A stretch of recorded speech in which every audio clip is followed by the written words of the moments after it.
তো আজকের এই ভিডিওতে আমি তোমাদের সঙ্গে আলোচনা করব তোমরা যারা ফার্স্ট সেমিস্টারের ছাত্ররা বিএ বিকম বা বিএসসি অনার্স বা জেনারেল তারা প্রত্যেকেই কিন্তু অ্যাডমিট তোমরা হাতে পেয়ে গেছো এবং সেখানে তোমাদের যে ফাইনাল থিওরিটিক্যাল পেপার সেই পেপারের এক্সাম ডেটও তোমরা সেখানে পেয়ে গেছো এবং তোমরা প্রস্তুতিও কিন্তু নিয়ে ফেলেছো। কিন্তু হঠাৎ করে গতকাল অর্থাৎ 6 এপ্রিল 2026 সিইউ তোমাদের একটা নোটিশ দিয়েছে এবং সেই নোটিশে কিন্তু তোমাদের কিছু পরীক্ষা পোস্টপন করা হয়েছে। সমস্ত পরীক্ষা না, কিছু পরীক্ষা তোমাদের পোস্টপন করা হয়েছে এবং কিছু পরীক্ষা তোমাদের হবে। তো আজকের এই ভিডিওতে আমি তোমাদেরকে সেই সিইউর নোটিশের বিস্তারিত আলোচনা কিন্তু এই ভিডিওর মাধ্যমে তোমাদের সামনে করব। তো ভিডিওটা স্কিপ না করে পুরো ভিডিওটা দেখতে থাকো।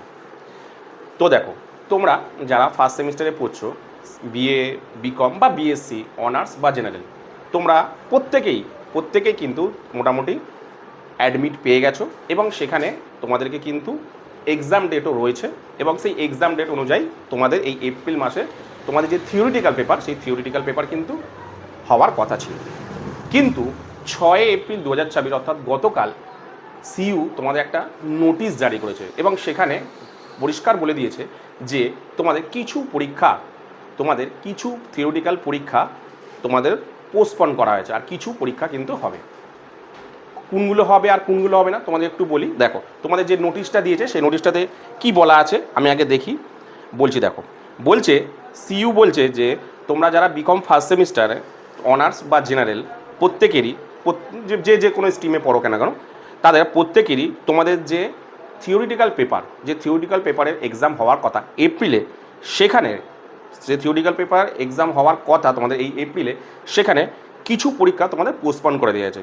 বলছে আপ টু 13 তারিখ অবধি, মানে 13 এপ্রিল পর্যন্ত যে সমস্ত পরীক্ষাগুলো হওয়ার কথা, যে অ্যাডমিটের যে ডেটগুলো রয়েছে সেই ডেট অনুযায়ী কিন্তু 13 তারিখ অবধি সমস্ত পরীক্ষাগুলো হবে। মানে 13 তারিখ অবধি পরীক্ষা বলতে কোনগুলো, যেমন তোমাদের 10 তারিখে একটা পরীক্ষা রয়েছে, 10 তারিখে পরীক্ষা রয়েছে তোমাদের এইসি পেপার ইংলিশ, 11 তারিখে রয়েছে ইএনভিএস, আর 13 তারিখে তোমাদের রয়েছে হচ্ছে কনস্টিটিউশন ভ্যালু অর্থাৎ সিভি পেপার। অর্থাৎ 13 তারিখ অবধি তোমাদের সমস্ত পরীক্ষাগুলো হবে এবং সেগুলো কিন্তু প্রত্যেকটাই তোমাদের কলেজে অর্থাৎ হোম কলেজে কিন্তু হবে। ঠিক আছে, তারপর 13 তারিখের পরে যে পরীক্ষাগুলো অর্থাৎ যেগুলো তোমাদের বাইরের কলেজে দিতে হতো, সেই প্রত্যেকটা পরীক্ষায় মানে পুরো পরীক্ষাটাই কিন্তু পোস্টপন করা হয়েছে। ঠিক আছে, পুরো পরীক্ষাটাই কিন্তু পোস্টপন করা হয়েছে, অর্থাৎ বাইরের কলেজের পরীক্ষাগুলো সব পোস্টপন করা হয়েছে। এবার তোমাদের মনের ভেতর প্রশ্ন আসতে পারে যে এই পরীক্ষাগুলো তাহলে কবে হবে। দেখো, তার জন্য কিন্তু সিইউ বলছে যে the reschedule dates of the above mention পোস্টপন্ডেড examination will be notified in the course. বলছে এই সমস্ত পরীক্ষাগুলোর যেগুলো মানে পোস্টপন করা হয়েছে কয়েকদিনের মধ্যে, মানে কিছু দিনের মধ্যেই আরও একটা নোটিশ তোমাদের দেবে, যেখানে এই পরীক্ষাগুলো নেক্সট কবে হবে সেটা কিন্তু তোমাদের মধ্যে দিয়ে দেবে। তো তোমরা সেটাকে মোটামুটি তোমাদের কলেজ থেকে যে কলেজের যে পেজগুলো থাকে তার সঙ্গে যুক্ত থাকো, তোমরা জানতে পারবে যে এই পরীক্ষাগুলো কবে নেক্সট ডেট দেবে। ঠিক আছে, আর অনেকের মনে প্রশ্ন হতে পারে তাহলে কি অ্যাডমিট চেঞ্জ হবে। দেখো, অ্যাডমিট চেঞ্জ হতেও পারে আবার নাও হতে পারে, কারণ সময় অত কম, চেঞ্জ হতেও পারে আবার নাও কিন্তু হতে পারে।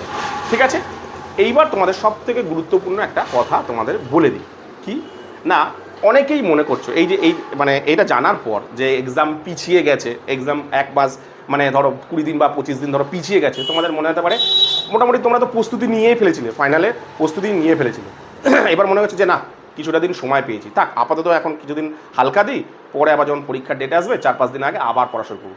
এটা যদি করে থাকো তোমরা সব থেকে বড় ভুল করবে, এটা একদমই করবে না। তোমরা যেটা অ্যাডমিটের ডেট আছে সেই ডেট অনুযায়ী চলতে থাকো, মনে করো ওই ডেটেই তোমাদের পরীক্ষা হবে, এই নিয়ে প্রিপারেশন কিন্তু রেডি করো।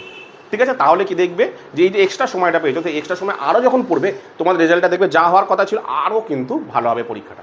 ঠিক আছে, আর যারাই মোটামুটি এই ক্যাজুয়ালিটা করবে, ঠিক আছে, যারা এরকম ঢিলেমিটা দেবে তাদের কিন্তু আরও পরীক্ষা বাজ হবে। কেন বলো তো, গা ছাড়া হয়ে গেলে তখন আর পড়তে ইচ্ছে হবে না। একবার যে কোনো জিনিস গা ছাড়া হয়ে গেলে তখন কিন্তু আরও ঢিলেমি দিয়ে একবার যদি ঢিলেমি দিয়ে দাও পরবর্তীকালে কিন্তু প্রবলেমে পড়বে। তো এটা কিন্তু মাথায় রেখে কাজটা করবে। ঠিক আছে, তো যাই হোক, আজকের এই ভিডিওতে আমি তোমাদেরকে যে সিইউর যে নোটিশ মানে এক্সাম পোস্টপন্ডের যে নোটিশ সেটা সম্পর্কে তোমাদের বুঝিয়ে দিলাম। তাও যদি তোমাদের কোথাও বুঝতে কোথাও কোনো অসুবিধা হয় তাহলে অবশ্যই কিন্তু আমাকে কমেন্ট সেকশনে কমেন্ট করো। তো আজকের মতন ভিডিওটা আমি এখানেই শেষ করলাম।